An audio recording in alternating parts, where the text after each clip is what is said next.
अब हम पढ़ेंगे गैस्ट्रिक लवाज के बारे में। गैस्ट्रिक लवाज क्या होता है? गैस्ट्रिक लवाज को हम सबसे पहले हम जो स्टमक कंटेंट होता है उसको हमें बॉडी से रिमूव करना है, स्टमक से। और ये पॉइजन के 3 घंटे तक ही हम इसको करा सकते हैं, तभी ये ज़्यादा यूज़फुल होता है। उसके बाद ये यूज़फुल में नहीं आता है। हम गैस्ट्रिक लवाज जो होता है वो इवाल्स ट्यूब की मदद से करते हैं। हम एक ट्यूब होती है उसको हमें माउथ के थ्रू डाल के स्टमक से उस कंटेंट को बाहर निकालते हैं।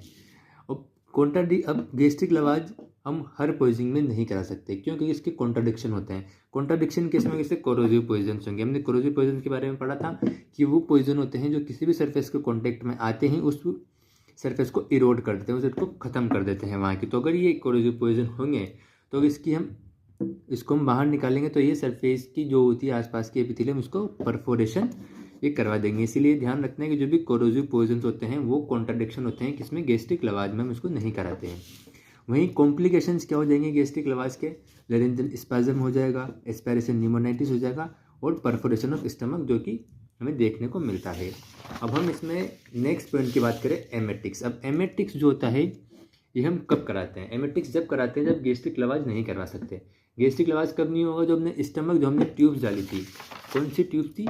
जो हमारे पास इवाल्स ट्यूब थी, ये अगर हम इसको सही से पेशेंट के अंदर नहीं जा पा रही है तो उस केस में हम एमेटिक्स देंगे। एमेटिक्स को हम कैसे करा सकते हैं? इसमें हमारे पास एपी का केनुआ पाउडर होता है 1 से 2 ग्राम, जो कि हम चिल्ड्रंस में देते हैं। और कोई अडल्ट है तो उसको 30 ml एप के सिरप हम दे सकते हैं। अगर हम घर पे हैं तो घर पे मस्टर्ड पाउडर प्लस साल्ट जो होता है ये एक बेस्ट मेथड होता है एमेटिक्स का। इसका कोई कॉम्प्लिकेशन कॉन्ट्राडिक्शन नहीं होता है। अब हमारे पास है कॉन्ट्राडिकेशन, सेम एज हमने पढ़ा था गैस्ट्रिक लवाज में। इसमें भी एक सबसे बेसिक है, कोरोसिव जो पॉइजन होते हैं उनके अंदर हम ये एमेटिक्स नहीं करवा सकते।